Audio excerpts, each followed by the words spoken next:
Hey church family, thank you for joining us again for today's Daily Connection video. We are looking at how Jesus reveals God's glory and love to us and looking at a passage that has so much about love in 1 John chapter 4.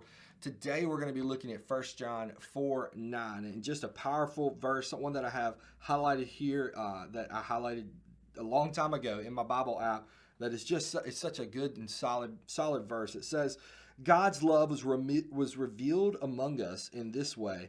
God sent his one and only Son into the world so that we might live through him.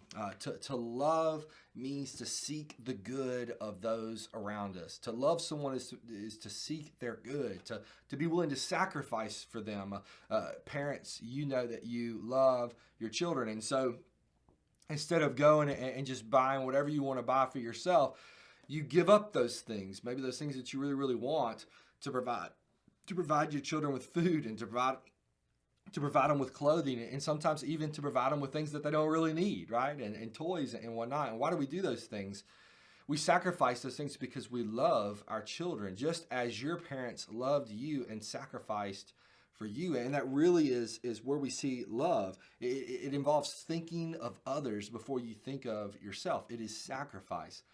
And this verse shows us the most perfect picture of love, that God's love is revealed among us in that he sent his one and only Son to the world so that we might live through him. And we know what the writer here is getting at. He's not talking about he just sent him. No, he sent him with a purpose, and that purpose was to die on the cross for you and me.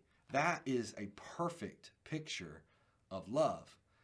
To desire our good, to desire life for us, an undeserving people, to desire that so much that he would sacrifice his own Son. That is what God did, and that is a picture of love. And in the same way, we should love others with that great sacrifice.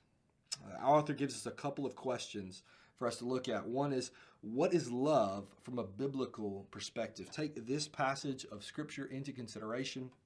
Take others into consideration.